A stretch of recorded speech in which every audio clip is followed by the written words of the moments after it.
तो उन्होंने कहा कि हमारी ये डोर नाम की पकड़ लो और हमारे पास चले आओ।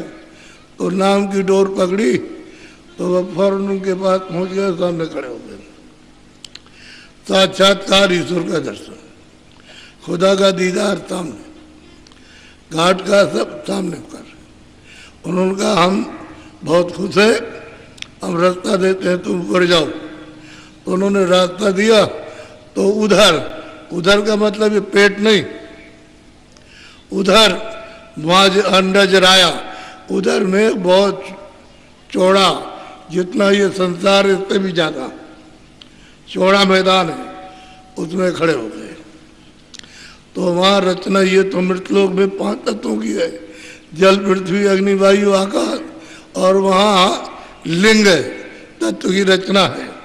10 इंद्रियाँ है, चतुर्संताकरण और मन रजोगुण तमोगुण सतोगुण।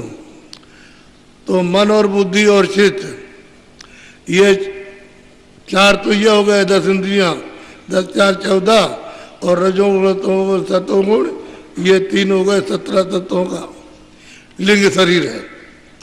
वो इससे सुपुरियम, यानी ये तो कष्टदायक है, उसमें ये बीमारी नहीं, लिंग शरीर में ये बीमारी नहीं, इस रकम के भोग नहीं है, ऐसी दवा नहीं खाते हो। जिस तरह से यहाँ होता है वैसा वहाँ कामकाज नहीं, आराम से। और उसके ऊपर में सूक्ष्म शरीर है। जब इसको पार हो गए तो शब्द स्पर्श रूप रसगंध 5 तो ये हो गए, और मन बुद्धि चित्त और अहंकार 5 4 9 तत्वों का शरीर है। वो उससे भी बहुत साफ शुद्ध है, पवित्र है। इसमें इंद्रियां नहीं, उसमें है रजोगुण तमोगुण सतोगुण नहीं, ये छूट जाएगा। बस शब्द स्पर्श रूप रसगंध और मन बुद्धि चित्त और अहंकार उस सूक्ष्म शरीर में। और सूरज जब उधर परे जाएगी तो फिर 5 तत्वों का शरीर है, शब्द स्पर्श रूप रसगंध, और न वहाँ मन है, न बुद्धि है, न चित्त है, न अहंकार। और वो जब ऊपर उधर उतरेगी तो उसके ऊपर कोई शरीर नहीं, तो शब्द रूप हो जाती है। यही जो आंखों के पीछे ये बैठी हुई है तुरंत जीवात्मा, इसको रूह कहते हैं, सोल, यही फिर शब्द रूप हो जाएगी। शब्द ही शब्द मिलकर शब्द में मिलकर के शब्द रूप हो गई। अब इसके ऊपर में कोई मोटा तत्व नहीं है, यहाँ लाने का कोई मोटा तत्व नहीं, उसमें ये मिल गई। और वहाँ मानसरोवर में इस संसार के करोड़ों गुना क्या, अरबों गुना बड़ा मानसरोवर तालाब है। कह दो तालाब में, लेकिन थे अरबों गुना बड़ा, उसमें सब सूरतें स्नान करती हैं। वहाँ जो रहती हैं वो तो रहती है, लेकिन वो सब हंस रूप में रहती हैं। जब स्नान किया तो इसी सूरत का, जो दोनों आंखों के पीछे बैठी, इसी सूरत का, इसी जीवात्मा का, इसी रूह का 12 ईश्वर से यानी खुदा से ज्यादा प्रकाश हो जाता है, 12 गुना ज्यादा रोशनी, 12 गुना ज्यादा लाइट इस सूरत की हो जाती है जो यहाँ आज बैठी है। ये तत्वों में लाकर कमजोर कर दी गई और प्रकाश इसका बढ़ गया, प्रकाश बढ़ गया इसका, और फिर बिल्कुल एकदम छोटी हो गई। जब दोनों आंखों के पीछे बैठी तो और भी छोटी, क्योंकि इस पर पाप पुण्य की गंदगी लग गई, तो बिल्कुल एकदम से आलोप हो गई गंदगी में। अब ये नहीं पता है कि हम क्या है, कुछ नहीं मालूम। तो इसका पता महापुरुषों ने सब लगाया और महापुरुषों ने देखा। तब इनसे कहा कि भाई तुम तो दरवाजे पे बैठे हो और तुम ये सब कहा क्या करते हो। अमूलक निधि, अमूलक जवाहरात, जो सोना चांदी और ये सब मिट्टी है, और वह अमूलक जवाहरात जो चेतन है, उसको प्राप्त करना चाहिए। जो सर्वदा जीवात्मा की सूरत की रक्षा करे, रखवाली करे, तो अपने को पता ही नहीं इसमें लगे हुए, काम में, क्रोध में, लोभ में, मोह में, आस्था में, तृष्णा में, इसमें काम, लोभ, अहंकार, इसमें फंसे पड़े हो। यही खाने पीने में, इसी में ढूंढते हो कि इसको गाली देंगे तो इससे मिल जाएगा, इसको मार देंगे तो इससे कुछ मिल जाएगा, और इससे कुछ ले लेंगे तो कुछ मिल जाएगा। यही सब आनंद की खुराक फिराक। लेकिन यहाँ कुछ भी खुराक लो और कुछ भी मतलब ये उपाय करो, यहाँ है ही नहीं। बहुत आपने आंखों से देखा, लेकिन फिर भी तमन्ना होती है और मिले देखने को। यहाँ तो अच्छा नहीं है, लेकिन और जगह अच्छा होगा। सुनने को आप बहुत गाने बजाने आपने सुने, लेकिन उसमें कुछ है नहीं, तो आपकी इच्छा होती हो। बहुत तरह के आपने यानी व्यंजनों के स्वाद लिए, लेकिन अभी तक यही कामना है कि और जगह कहीं है। हर तरह की आपकी वासना चारों तरफ दौड़ रही है, वहाँ मिल जाएगा वहाँ, लेकिन कहीं भी दौड़ोगे यह है नहीं, वो आनंद नहीं है।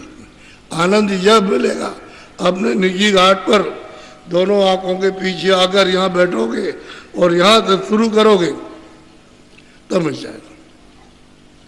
वो भी आपके साथ कोई जानकार चाहिए, जो जानने वाला, ऊपर जाने आने वाला वो तो ले जाएगा, और जो जानता नहीं हो कुछ नहीं करेगा। तो आपको तो बगैर मांगे और बगैर इच्छा जगे हुए, और आपको तो मतलब घेर घार कर, और ये जबरदस्ती दिया जा रहा कि तुम अपनी चीज ले लो, अपना धन ले लो। यानी आपकी इच्छा नहीं थी, ये नहीं जानते थे कि हम क्या चीज हमको मिलेगी, कुछ नहीं, और तुम कुछ लेने भी नहीं आए थे।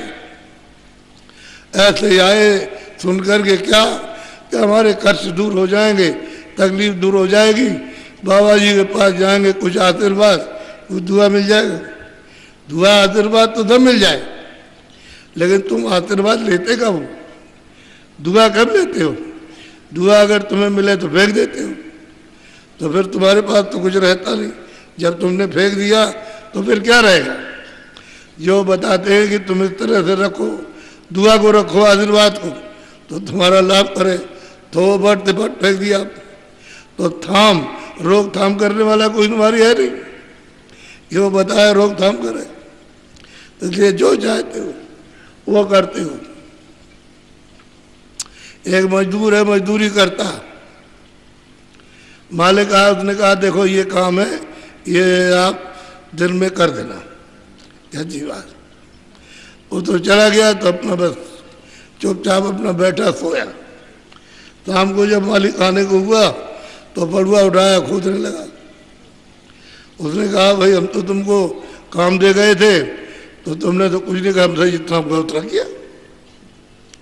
यानी चोरी की, झूठ बोला, धोखा दिया, काम चोरी, और कहता पैसे दे दिए पूरे, पैसे में कोई कमी नहीं, काम कुछ नहीं। तो अब चोरी की भावना, काम चोरी की, लोग सबके सब करने लगे कि ये हम नहीं करेंगे, पैसे पूरे चाहिए। तो बताओ बरकत तुमको कैसे मिलेगी, दुआ कैसे मिलेगी? जब आप काम नहीं करते हो और चाहते हो कि हमको पूरा मिल जाए, तो कैसे मिलेगा? अगर मिल भी जाएगा तो तुम्हारा खत्म हो जाएगा, उससे तुम्हें लाभ नहीं मिलेगा। तो ईमानदारी मेहनत के साथ, तो आपने काम तो छोड़ दिया, अब बरकत नहीं मिल रही है। तो महात्मा किस बेसिस पर, किस आधार पर आपको दे? रखने का तुम्हारा जो बर्तन है वो तो रखने का है ही नहीं। बर्तन तो आपने बहुत ही अति गंदा कर दिया, तो उसको थोड़ा मांजने की जरूरत है। तो जब आप जानते ही नहीं कि कहाँ की मजाई करे, सफाई करे, तो कैसे? तो अतिशय रगड़ करे जो कोई इधर दरवाजे पे बैठ करके, अतिशय रगड़ करे जो कोई अनल प्रगट चंद्र से हो। जब इधर में जो अंधेरा है, आंख बंद है, कान बंद है, नाक बंद है, इधर में जो रगड़ करता, तो वही रगड़ से फिर कहते ज्वाला। कर्म तो साफ हो जाएंगे, यानी कर्मों की तबाही होगी तो एकदम से झलक आने लगेगी। तो जो महात्माओं ने कहा कि थोड़ा सा बर्तन अंतःकरण है उसको तो जरा साफ हो जाने दो, तो कुछ नहीं, इनको कुछ पता ही नहीं अंतःकरण का, तो ये सब लेते हैं यहाँ है। अब इनको अभी तो बताया कि भाई अंतःकरण तो इधर है, ये हृदय तो दिल तो हार्ट तो इधर है, ये इधर कहाँ से आया?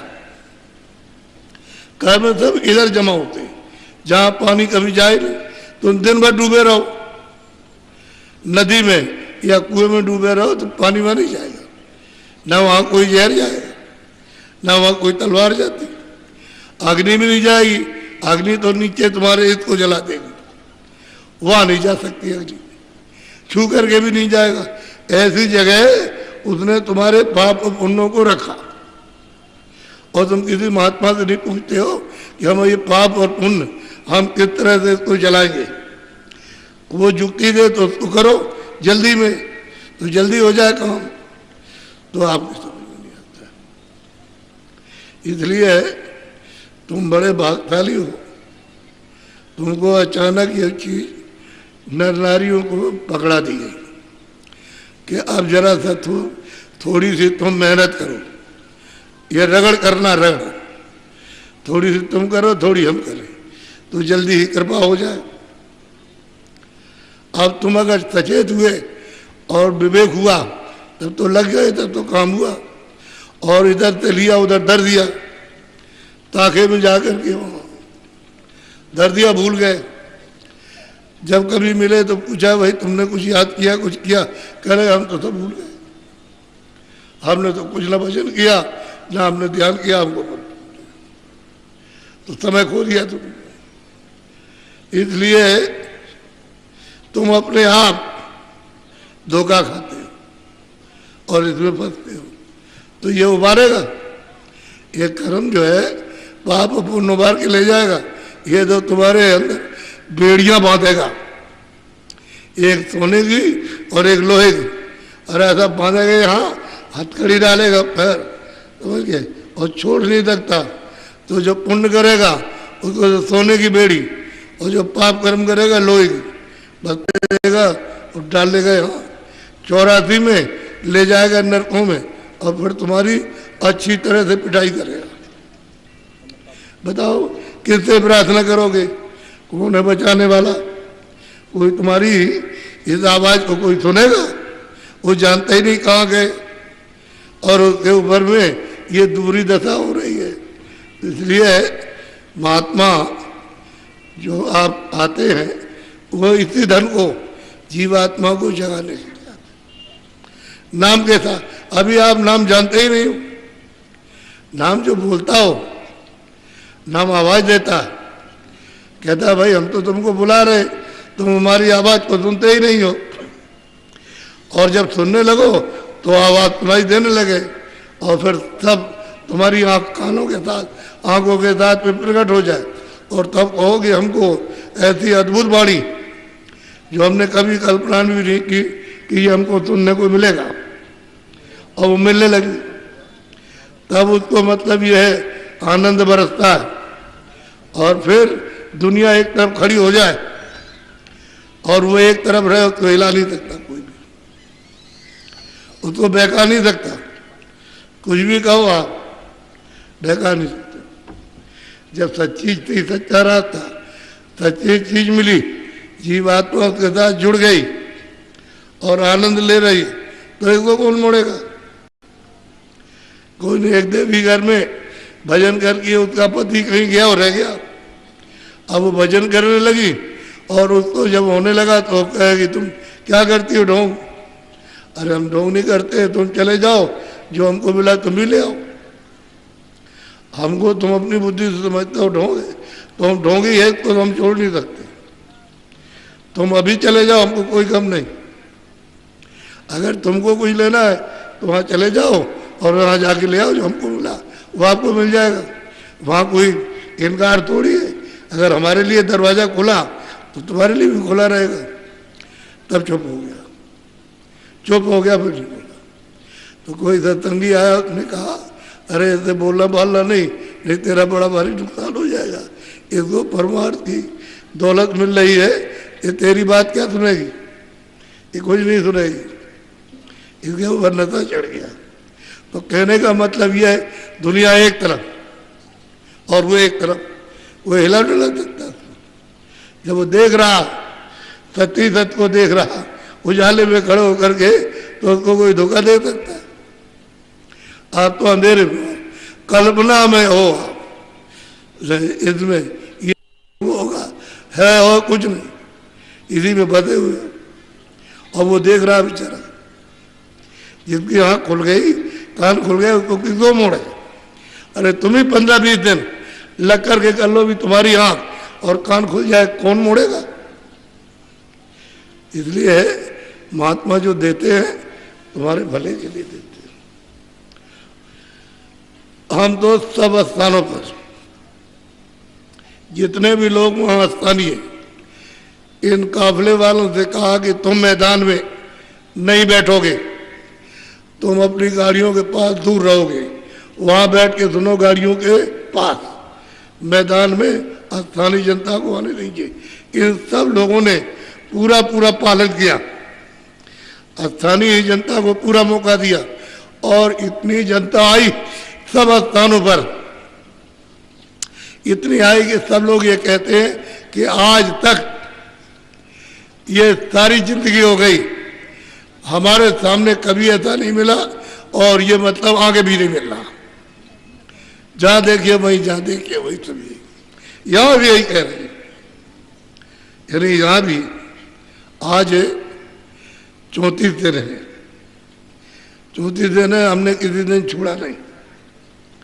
पूरा मतलब यह है कि आगरा से शुरू किया, फतेहाबाद,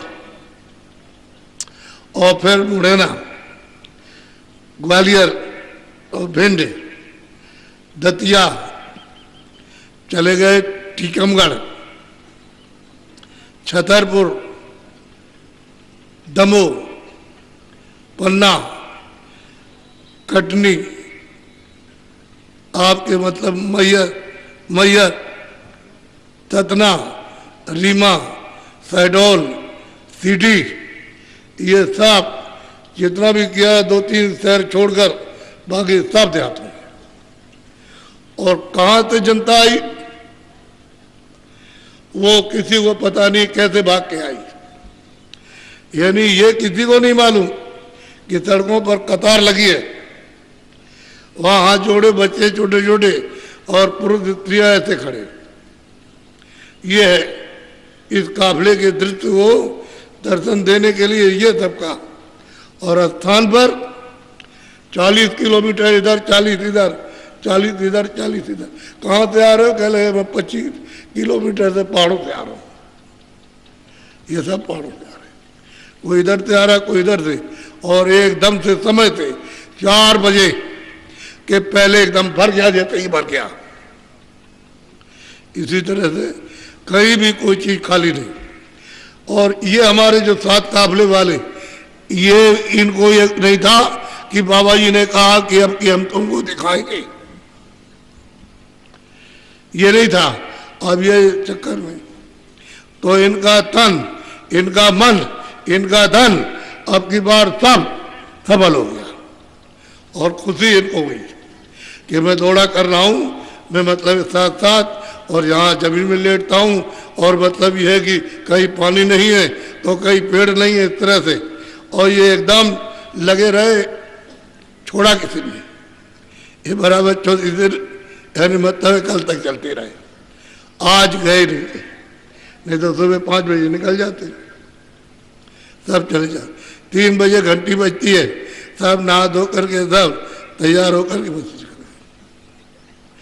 तो ये तो मैंने आपको सूक्ष्म, और जो बातें वहाँ की वो तो मतलब ये कि आप क्या कहेंगे, इनकी बात तो सुनिए। ये जो है, ये जो आए हुए, आप हमसे क्या पूछते हो?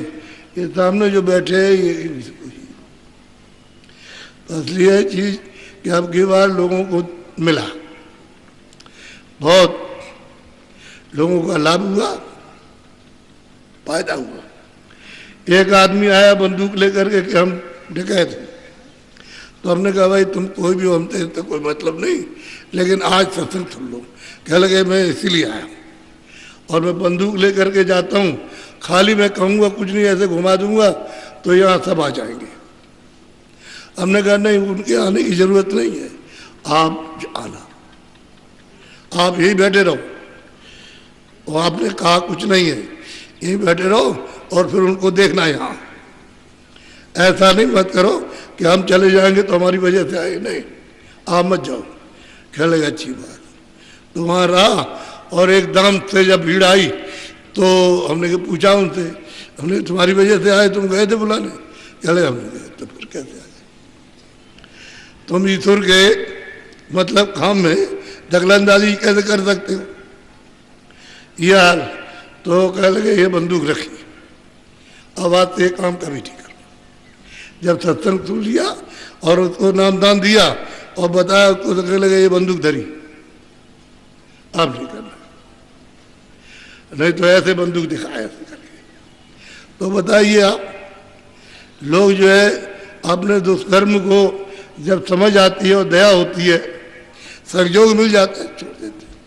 बहुत छोड़ा, एक दो करोड़ों आदमी। मैंने जो कर्नाटक में जो दौड़ा किया वो इसी तरह से भी। कर्नाटक में काफिला गया तो 2 ही जिले छूटे हैं, वो भी एक चलते में एक गांव तो पड़ गया था, लेकिन बाकी सब जिले किए पूरे। 2 जिले छूटे, उसमें एक कोने पर एक गांव पड़ गया। तो मैं 2 जिलों को मानता हूँ। ऐसा सघन दौड़ा किया कि वहाँ बचा कोई नहीं है, जितने लोग सब सुनने आए। तो ये जो किया है सब जगह पर, तो आपको तो मालूम नहीं, आपको पता नहीं। तो इसलिए ये जीवात्मा इधर बैठी है, ये उसका निज घाट है और वो सुगम है, बहुत सहज है, बहुत आसान है, सरल है। और कलयुग में नाम को जल्दी से यानी जगाओ और उसको सुनने लगो, उसको पकड़ो, तो गाय गाय नर उतरे पारा। जब उसको पकड़ोगे, नाम को, आवाज को पकड़ोगे, शब्द को पकड़ोगे, साउंड को पकड़ोगे, वो बाजा बज रहे, उसको पकड़ोगे, घंटे और घड़ियाल तुम्हारे मनुष्य रूपी मंदिर में ये घमासान बज रहा। जब वो सुनने लगोगे तो ये सब भूल जाओगे, ये सब भूल जाओगे, घमासान बज रहा। ये मंदिर है, ए बच्चे बच्चियों, मनुष्य शरीर मंदिर है, ये पुरुषों का, देवियों का मंदिर है। इसमें बैठ करके 24 घंटे घंटे घड़ियाल, तमाम झांझ मजीरा और तमाम आरती और कीर्तन 24 घंटे, यानी देववाणी और उसकी ब्रह्मवाणी, ये आयतें और कलमा तमाम होता रहता है। इधर जब थोड़ा मंजन करो इसका तो रगड़ से साफ हो जाए। अरे वो सूरज जो जीवात्मा, उसकी आंख निकल आए, जो उसकी बंद हो गई, ऊपर का मैल छूट जाए और वो साफ निकल आए, तो इतनी रोशनी है, ये कुछ नहीं है। ये सूरज की रोशनी कुछ नहीं, ये तो गर्म है, उसकी रोशनी बहुत ठंडी, बहुत ठंडी। लेकिन है कितनी? एक बालू का कण उसके लाख टुकड़े कर दिए जाए, उससे भी सूरज छोटी है। इसलिए शरीर में आले में कैसे आ सकती? क्योंकि शरीर के अंदर तो है नहीं। ये तो महात्माओं ने इसको बरामद किया। जब उन्होंने इसको बरामद कर लिया तब उसे मालूम हुआ, नहीं तो सबको लोभ हो गया। रास्ता ही जो सुगम था वो लोभ हो गया। इसलिए कलयुग केवल नाम को पकड़ो, चलो घर, आवाज है। ये नहीं कि मुँह से कहते हैं कि हम कोई नाम कहो, कुछ कहो, कीर्तन करें, तो इससे नहीं, अंदर में जीवात्मा से उसको सुनो, पकड़ो, चढ़ो और चलो घर पहुंचो। उससे इससे नहीं, इस वजह से बहुत गाने गाते रहते, इससे काम नहीं होगा। अंदर तुम्हारे पास हो रहा दरवाजे पर, तो अब नहीं किसी को मालूम, तो कोई क्या करेगा। अब तो हम बता करके आए, 2 लोग यहाँ अभी आए, कर्नाटक से भी आए, महाराष्ट्र से भी आए, कि चलो सत्संग सुने आगे। 2 दिन का ही मिल जाए, एक ही दिन का मिल जाए सत्संग, 2 ही घंटे का मिल जाए, लौट जाएंगे। तो इतनी दूर से आए और एक दिन रहे और वापस चले गए, तो वो अपना सौभाग्य समझते कि हमको दर्शन हो गया और हमको सत्संग मिल गया। और उनको मिल रहा, जब वो प्राप्त कर रहे तब तो दौड़ेंगे ही। इसलिए आप बड़े सौभाग्यशाली, बहुत उत्तम भाग आपका जा गया कि सत्संग भी आपको, अभी तो हमने कुछ नहीं सुनाया, आपको सिर्फ संकेत दिए। सत्संग सुनाने में थोड़ा सा सुनने वाला जो होगा थोड़ा ठहर के सुनेगा, क्योंकि अगर सत्संग सुनाए तो हजम नहीं होगा। क्योंकि जब कोई चीज़, बच्चा जो बैठा है, एक बच्चा 8वें 10वें में पढ़ रहा है, उसको अगर BA की किताब बताइए तो उसको क्या समझ में आएगा? यह अध्यात्मवाद है, ये मतलब ये अंदर अंदर का राज है, रहस्य है। इसको अगर सुनाने लगे और आपने कभी सुना नहीं तो आपको क्या मालूम ऐसे बैठे रहे, कुछ नहीं। तो उतनी बात कही गई जितनी आप उसको हजम करें और उसको पकड़ लें, उतना आपके सामने कहा, ज़्यादा नहीं कुछ कहा। ये किसी के पास नहीं। तभी तो मैं कहता हूँ कि भाई घर बार छोड़ना नहीं, ये घर ही में पारो, घर ही में कर लो, घर ही में घाट ढूंढ लो, घाट में बैठ जाओ, सूरत का मंजन करो, आँख खोल लो, कान खोल लो, घर ही में नाम पकड़ लो और घर ही से रह करके पार हो जाओ, निकल जाओ अपने देश में। लेकिन ये समझ कर कि मैं बाहर जाऊंगा भजन करूंगा तो भजन नहीं हो सकता। बाल बच्चे काम धाम छोड़ करके घर के बाहर चले जाओगे तुमको कभी परमात्मा मिलेगा ही। इसलिए ये रहो, घर बैठे मिलेगा, रास्ता भी मिलेगा, बताने वाला मिलेगा और कराने वाला, और रास्ते पर चल दो तो काम बन जाएगा। इसलिए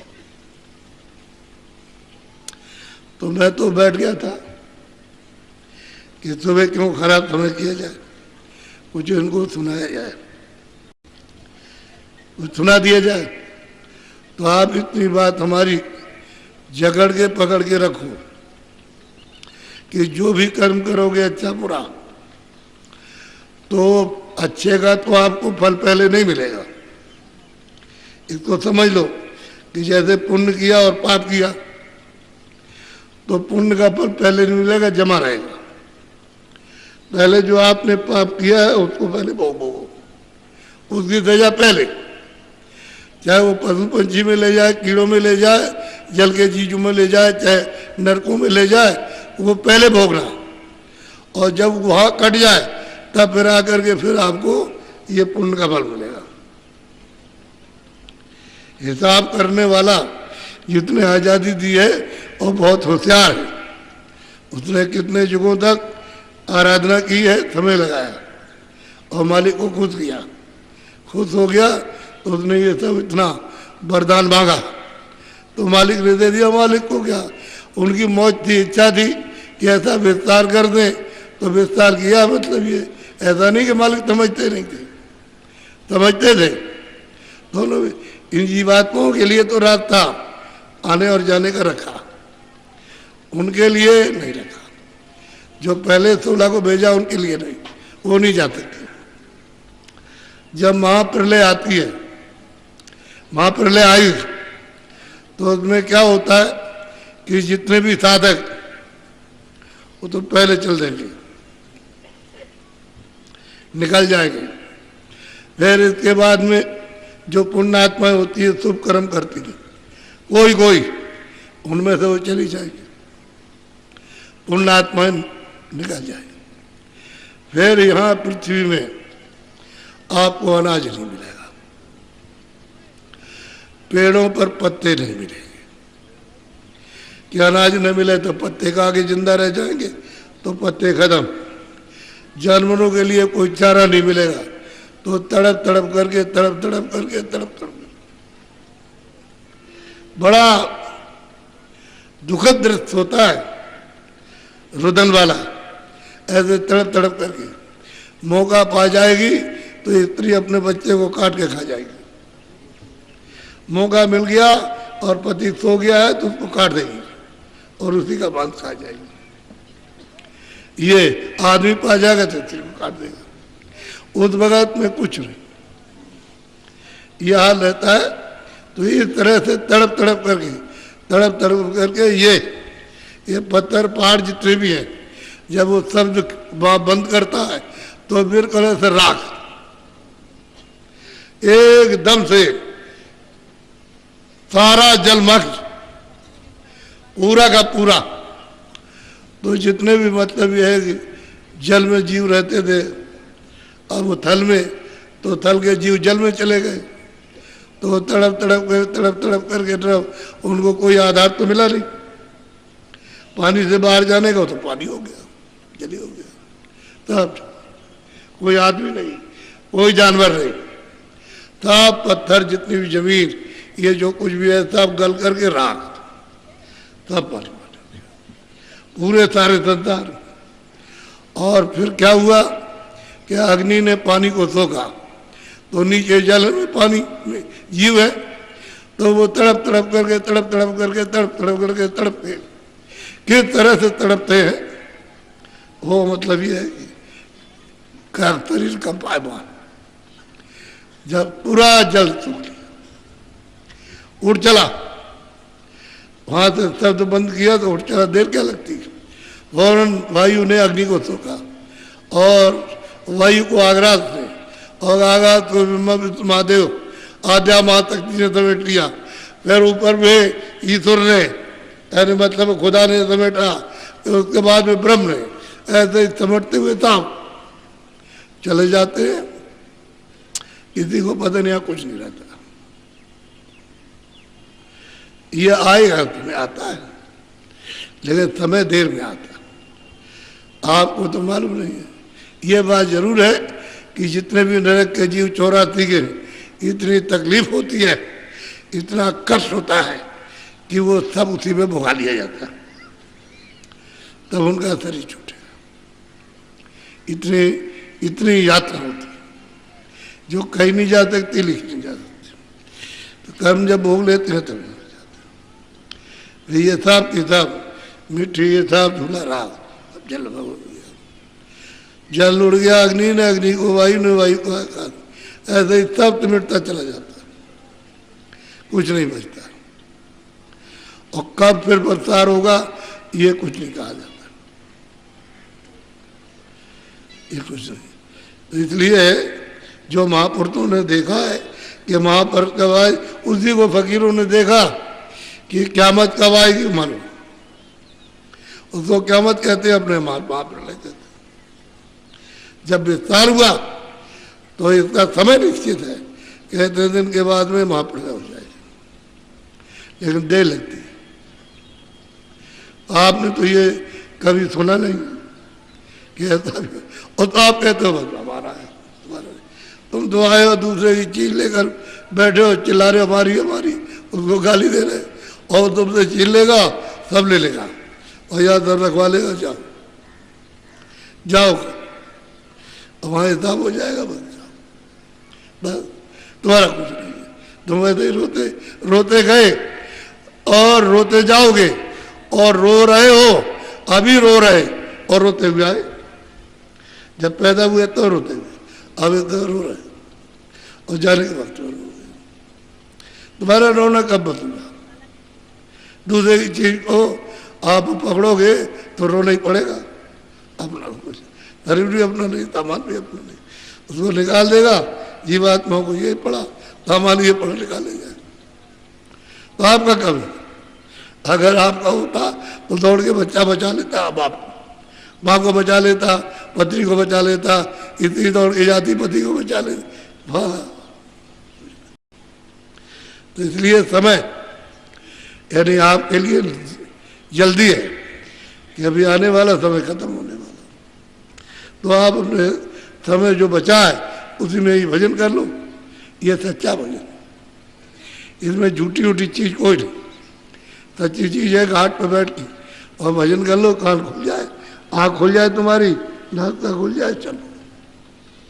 थोड़ी मेहनत शुरू में जरूर करनी होती है, वही चीज़ तुम्हारे लिए थोड़ी सी मेहनत, थोड़ी सी निमित्त मात्र, और वो फिर सुलभ हो गया। इधर से मन बुद्धि चित्त को जो भागते हैं, इन सब चीज़ों से ढीला कर दो, और इधर में सूरत के साथ इनको लगा दो, भाई इतना ही करना और कोई तकलीफ नहीं, शारीरिक कोई कष्ट,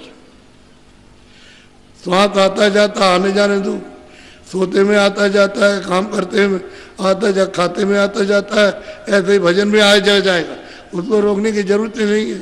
आप मतलब ये मन है जो इसमें फंसा हुआ और ढूंढ रहा, तो इसमें कुछ नहीं मिलेगा। इसमें करते जहाँ मन की मदद तुरंत को मिली कि फौरन रगड़ा पड़ा और सफाई हुई, वही साफ हो जाएगा तो नाम पकड़ लेगा, फिर कुछ नहीं। जब उसको रस मिलने लगा तो मन बिल्कुल चुप हो जाएगा, क्योंकि उसको रस मिला। अब उसको अमृत पीने को मिलने लगा, खूब पिएगा। अमृत तो ऊपर से चू रहा, जैसे टूटी खोल दो ऐसे, जब वो द्वार खोलता है टोटी खोल दी, जैसे चलता खूब पीते, तब जाकर के चक जाते, तो तृप्त हो जाते, इधर चल जाते। ये वैसे मन इसीलिए लगाया गया, इसको वहां रोक करके रखे। वो कोई सूरत नहीं है, कोई जीवात्मा, कोई रूह नहीं है, लेकिन वो वहां का तत्व है, चेतन के साथ में, मतलब चेतन हो रहा। अगर वो हरकत वहां से करता, नीचे आता तो कोई बात नहीं थी, वही जहाँ से ये लगा वहीं से है, और ये चाहता है कि हमारा आनंद हमको मिल जाए। तो इसको जब अपने स्थान पर पहुंचा दोगे, बुद्धि अपने स्थान पर, चित्त अपने स्थान पर ये पहुंच जाएंगे, तो बस चुप हो जाएंगे, फिर ऊपर अकेले सूरज जाएंगे, फिर इसके पीछे कोई झगड़ा नहीं, खाली अकेली रह जाए। सर्द हो रही है, आगे चल कर के ब्रह्म के बाद जब पार उतरेगी तो सर्वद्रूप हो जाएगी, फिर कुछ नहीं, पार उतर जाएगी, भवसागर से पार उतर के जाएगी। और वहाँ पदम प्रयाग, अगम पूर्वासा, वहाँ प्रयाग है। ये संसार के करोड़ों ऐसे बना दिए जाए और वहाँ जोड़ दिए जाए, इतना बड़ा परम प्रयाग, चौड़ा पाठ। वहाँ तुरते पहुँच करके स्नान करते, तब वो अगमपुर जाती है अपने देश। जब तक प्रयाग में ऐसा नहीं, सूरत लाए जो चढ़े आकाशा, यहाँ से जो आकाश में चढ़ता और चला जाएगा वहाँ पार ब्रह्म के ऊपर, वहाँ जाकर के प्रयाग है, उसमें स्नान करती है तो उनको ताकत आ जाती है प्रकाश सहन करने की और शब्द सुनने की। प्रकाश बहुत है और शब्द बहुत है, दोनों में सहन हजम हो जाता है, फिर ये बर्दाश्त कर लेती है। और जब तक उसमें स्नान नहीं करेगी तब तक वहाँ का शब्द, वहाँ का प्रकाश बर्दाश्त नहीं हो सकता। तो गोस्वामी जी महाराज ने कहा, सूरत लाए जो चढ़े गाथा, यहाँ से जो सूरत को नाम के साथ चढ़ाएगा ऊपर को, वो जाएगा आगमपुर में, वहाँ वो बातें करेगा, वहाँ प्रयाग में नहाएगा, तब जाएगा, तब वो अपने देश जाएगा, अपने घर सचखंड जाएगा। ऐसे नहीं जा सकता। कहा तो उन्होंने ब्रह्मांड की सब बात, लेकिन वो कुछ ऐसा है कि पिंड ब्रह्मांडे सो अंडे सो पिंडे, जो ऊपर है उसकी छाया है। तो उन्होंने ऊपर का तो नाम लिया, लेकिन यहाँ छाया का भी नाम आ गया। तुम समझते हैं, यहाँ नहीं। उन्होंने रामायण में कुछ भी नीचे का नहीं लिखा, सब ऊपर का लिखा उन्होंने। न रावण लिखा, न राम लिखा, न वो कैकेयी है, न भरत है, न वो शत्रुघ्न है, ये कुछ नहीं, उन्होंने ऊपर का लिखा। आप समझ गए, नीचे का उलझ गए। इसलिए रामायण समझ में किसी की आ नहीं सकती। जिसकी आंख है वही, वो तो कह सकता है, दूसरा कोई नहीं, अंधा आदमी कभी नहीं कह सकता। बोलो जय गुरुदेव। अब आपको धूप लगने लगी। हमको तो डॉक्टर ने बिल्कुल मना किया कि आप 5 मिनट भी धूप में नहीं बैठ सकते, क्योंकि इसमें जहर फैल गया था तो बड़ी मुश्किल से निकला और आपने फैला दिया। हमारा शरीर बिल्कुल ठीक था, अगर ये पैर नोचते नहीं तो मुझे कोई तकलीफ नहीं।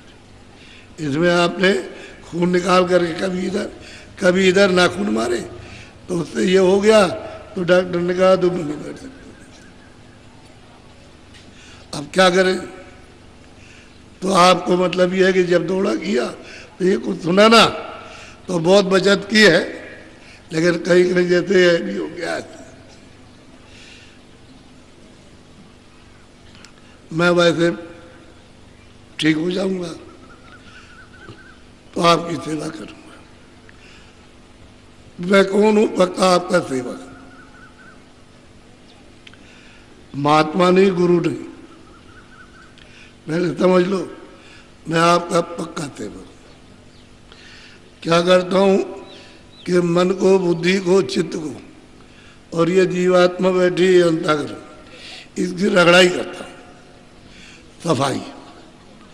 तो कुछ आप सामने बैठो तो कुछ तुम भी करो, उसमें कुछ हम भी रगड़ा मारे, तो जल्दी ये शुद्ध साफ हो जाए। तो मन निर्मल, बुद्धि निर्मल, चित्त निर्मल, सूरज निर्मल, सो जन मोह पावे। वो मनुष्य, वो इंसान मुझे पा सकता है। और जो छल छिद्रों से, कपट से, फरेब से, गुनाहों से भरा हुआ मुझे कभी नहीं मिलेगा। तो मैं तो सेवक हूँ।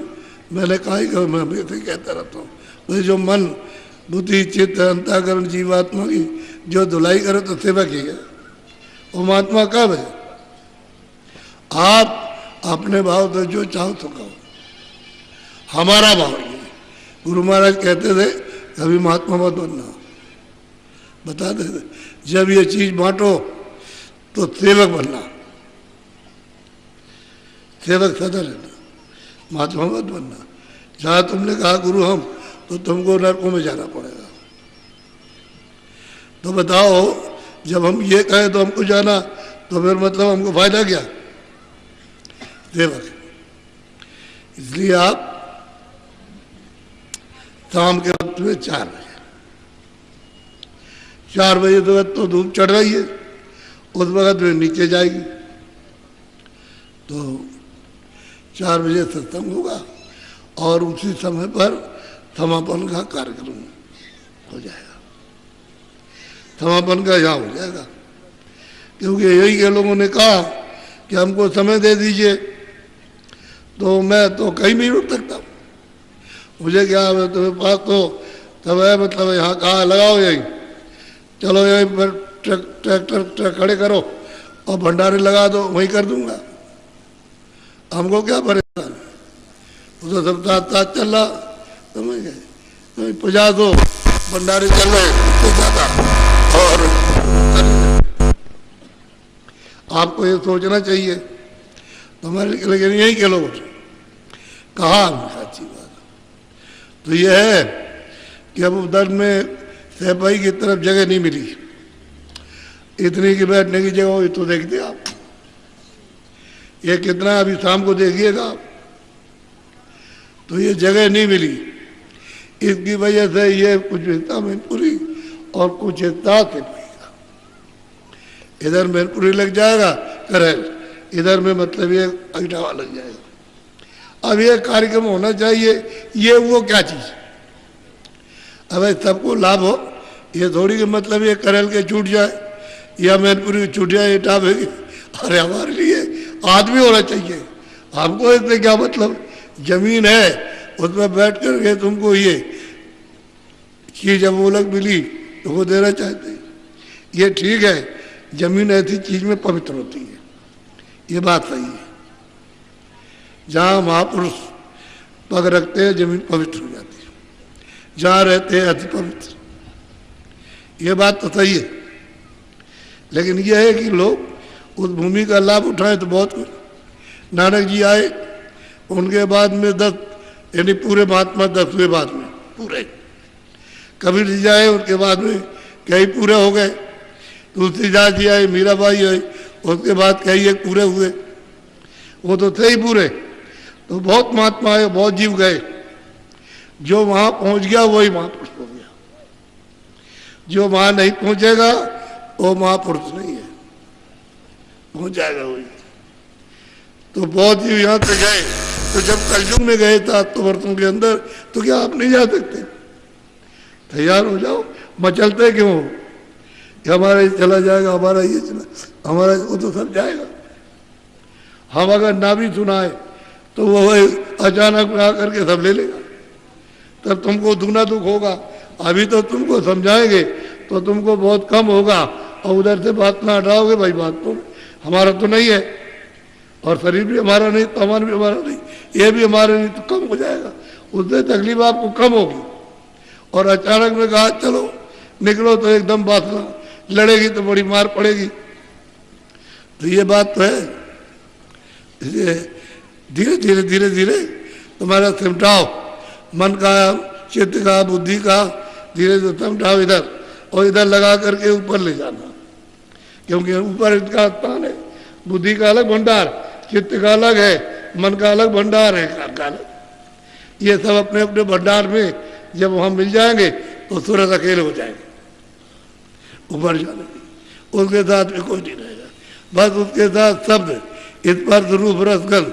और वो भी जब त्रिकुटी में ब्रह्म का साक्षात्कार हुआ तो वह जो ऊपर बैठे हुए गुरु महाराज, तो जो वहाँ से पार उतरे वह सागर पार हो गए, इधर लौट के नहीं आना, निकल गए। आपको ये भेद नहीं मालूम, तो बहुत अच्छा हुआ कि आप सब लोगों ने अपना बहुमूल्य समय आपने दिया। पूरी बात को सुन लेना जरूरी है। जब पूरी बात सुन लोगे, और हम तो किसी के बारे में, पहले भी हम जब चिंतन करते थे तो सिर्फ भविष्यवाणी सुनाते थे, उसमें किसी की कोई बुराई नहीं थी, किसी की कोई, लेकिन लोग समझते जब भविष्यवाणी कर दें तो लोग समझे कि हमारी बुराई कर रहे हैं। अब हमने सब खत्म कर दिया, कोई कुछ नहीं। अब तो ये बताना है कि तुम लाख, तुम करोड़ और तुम अरब इकट्ठा करो, जो कुछ भी ये सब तुमने समय लगाया, ये सब बेकार, उस सामान का कोई उपयोग नहीं तुम्हारे लिए, और तुमको ले जाएगा खाली, उसका कोई लाभ नहीं। जो तुम्हारे काम नहीं आया वो बेकार है, उसको आपने इकट्ठा कर दिया। वो धन मन का धन है, मन का सामान, और वो निकालेगा जब इतने तो बस। अब ये कहना कि तुम्हारे पास बचेगा कुछ, कोई चीज साथ नहीं जाएगी। एक सुई की नोक, एक बालू का कण भी तुम यहाँ से नहीं ले जा सकते हो, और यहीं पर तुमको क्या करेंगे, उठाएंगे, यानी मतलब घेड़ा के साथ, और लेकर के ले चलेंगे तो गड्ढा खोद करके गाड़ देंगे, उधर लकड़ियों पर बिल्कुल नंगा करके रख करके और फूट लगा के आग लगा देंगे, फूक देंगे। ये तुमको सोचना चाहिए कि साथ कोई चीज नहीं गई, न जमीन, न मकान, न सामान, न रुपया, न पैसा, न ये, न दोस्त, न पुत्र, न बच्चे, न कच्चे, न स्त्री, कोई अकेला आया, अकेला। अब ये बताना, तुम चाहे इतना जोड़ लो, मार डालो इन सबको, इन सबको खत्म कर दो, ये इटावा खत्म करो, मैनपुरी सबको मार दीजिए आप, और सब ले लीजिए, तुम्हारे साथ कुछ नहीं। अभी वो तुम्हें आ रहा, देर क्या लगती है, आया, बस मतलब ये है। फिर राजा की तरह से जैसे उसकी दुर्गत हुई, उसने कहा था उनके आत्माओं को तुम आराम से रखना, वो बात तो नहीं। इसी तरह से सब शीना झपटी कर रहे हो। अब मुझको ये बोध कराना, अब आपको ये बताना है कुछ नहीं रहेगा तुम्हारा कुछ है। पहले भविष्यवाणी तो खत्म कर दी, तो एक भी नहीं सुना सकते, उसकी हवा भी नहीं लगेगी। अब ये बताएंगे जीवात्माओं के जगाने का, तो चीज असली है कि धीरे धीरे धीरे धीरे मजबूत आप हो रहे, मजबूत हो जाओ। हम ये चाहते हैं कि ईमानदारी मेहनत के साथ सब लोग सब जगह काम करें, जिससे उसकी दुआ मिले, आशीर्वाद मिले और बरकत मिल जाए, तो आपका जो बाहर से कष्ट है उसका निवारण हो जाए। क्योंकि लड़का बीमार, लड़की बीमार, खुद बीमार, स्त्री बीमार तो पिता बीमार तो भाई बीमार, अब बड़ी परेशानी, क्या करें। अब उधर अब पैसा देखते, उधर पैसा नहीं है वो भी, तो हम क्या करें, परेशान। इसलिए हम चाहते हैं कि इनको बरकत मिल जाए। तो ईमानदारी मेहनत से सब जगह सुख मिलेगा। जब बरकत मिलेगी तो सब तरह का सुख आराम मिलेगा। और महात्मा मिल गए तो रास्ता मिल जाएगा। तो जब भजन करोगे तो आनंद मिलेगा, तब बहुत सागर से पार हो। बगैर महात्मा और बगैर रास्ता पाए कोई नहीं जा सकता। इसको आप समझिए। बोलो जय गुरुदेव। शाम को जो लोग नए आएंगे नामदान हो जाएगा, शाम को दे देंगे। सुबह नहीं, शाम को दे देंगे आपको नामदान। बहुत से लोग आएंगे कि भाई हम जाएंगे तो वो नामदान ले आएंगे। लोग जो है आ रहे, असल में आज ही समापन था, तो कल तो था नहीं, कल तो पहुंचना था। कब पहुंचेंगे? रास्ते में लोग बड़ी मुश्किल थे, रास्ते में कतारें लगी है, रोक दीजिए सामने, बिल्कुल लेट जाते हैं सड़क पर, गाड़ी जाने नहीं देते, बहुत हाथ जोड़ते हैं, बड़ी मुश्किल से। ये हालत इतनी होगी, हर थाली में इतने सब आरती लिए हुए, उसमें सामान आमान फूल क्या क्या रखे हुए आरती कर रहे हैं, और आगे रोकती है, बड़ी दिक्कत। तुम चलो तो हम तुमको दिखाएं, हमारे साथ चलो, हम रास्ते में दिखाएं, तुम्हारी गाड़ी आगे रखेंगे और दिखाएंगे, देखिए क्या होगा। ये हो क्या रहा। तो अब यह है कि धीरे धीरे कब पता नहीं कब पहुँचे, लेकिन बहुत अब उधर में मतलब ये है कि 4:30 बजे निकले, बल्कि पहले ही निकल गए। बोलो जय गुरुदेव। आप खड़े हो जाओ। वो आ रहे हैं, आगे ट्रेन उतर गए। अरे भाई जरा बैठ तो जाओ। भजन करा दिए। हाँ, अरे तुम कैसे सोओगे, बैठ जाओ। अरे सुनो तो, जरा खड़े हो। अरे बैठने में क्यों, बैठ जाओ जरा। अरे तुम्हारा नाम ना कट जाए, बैठ जाओ। इतनी जल्दी? हम आपको देख रहे, बहुत देर हो गई, तो आपके पैर थक गए। हमने कहा इनको खड़ा होकर के जरा सा ठीक हो जाए, तो तुमको खड़ा किया, तुम ऐसे कैसे समझ गए? बैठ जाओ। जब हम उठे तब उठना, बैठ जाओ सब, सबके सब बैठ जाओ। बोलो जय गुरुदेव, जय गुरुदेव। धाम अपने चलो भाई,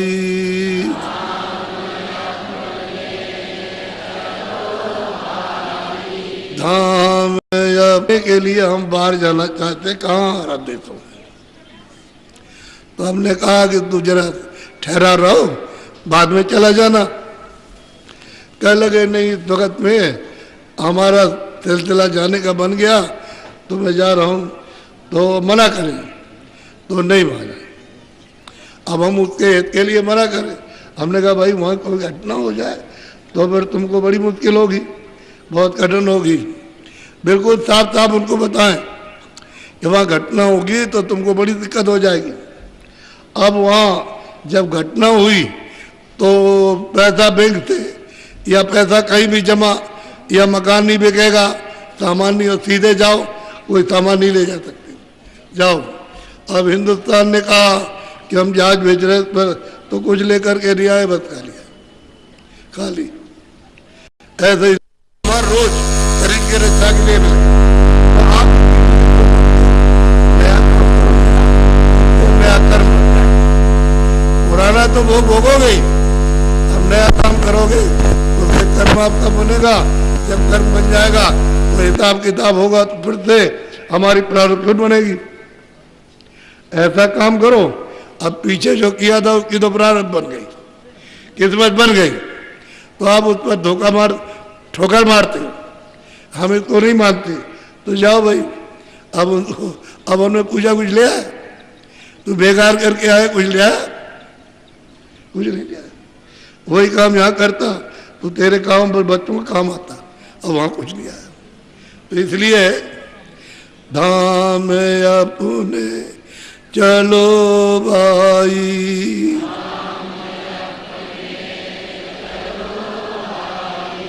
पराए देश नहीं रहना। अब तुम्हारा धाम तो सत्यदेश है, सतलोक है, तुम चलो वहां आराम से रहना, वहां कोई नहीं निकाल सकता। वही तुम्हारा अस्थाई है, अचल है, और जन्म मरण से परे वहां सब तरह का सागर आनंद का, और दर्शन दीदार करो। यानी काम अपना करो जाई, पराए काम नहीं फंसना। अब ये पराया काम है, मकान बनाओ, ये बनाओ और ये बनाओ और ये बनाओ और ये जमा करो और इसको रखो, ये पराया काम। अरे आपने अपना काम और जीवात्मा को घर जाने लगा कुछ किया? इधर ये ले जाने के लिए आपने कोई साधन कुछ बनाया आपने कि कैसे चलोगे? ये सब इकट्ठा करते रहे, बनाते रहे इसी में अपना, और तब तक उसने कहा चलो निकलो, तो आपका तो काम सब रह गया। वो पराये काम को अपना समझते हैं। काम अपना करो जाई, पराये काम नहीं फंसना। बस सुमरन ध्यान भजन ये तुम कर लो, ये तुम्हारी जीवात्मा का असली काम, और बाकी शारीरिक ये तुम्हारे काम नहीं आएगा।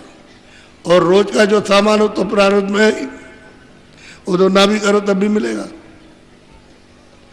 आप जो कुछ और करोगे तो उतना ही करो जितना प्रारब्ध बन जाए। ये बरात बेकार करोगे तो कुछ नहीं। गुरु का नाम संभाले चल,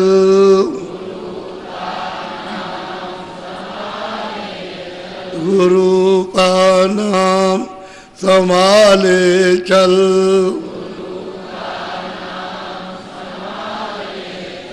यही है दाम गठ बंधना। अरे जो नामदान बच्चों मिला है ये तो गांठ में बांध लो, ये असली चीज ये है, इसको गांठ में बांध लीजिए।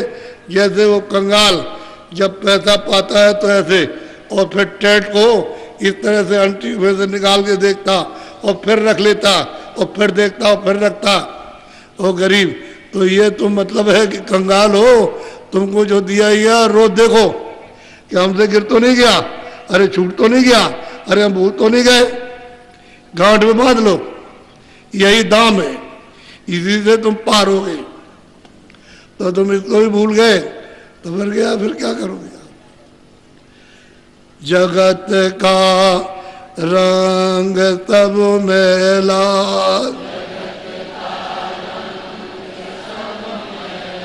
जगत का रंग सब मैला,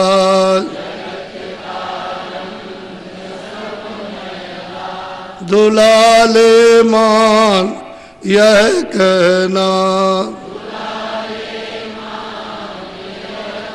ये जगत का जो काम करते हो ये मैल है, ये यहाँ चढ़ जाएगा तो आप महापुरुषों से प्रार्थना करो कि हमारा ये धो दीजिए, शुद्धि दबाई कर दीजिए।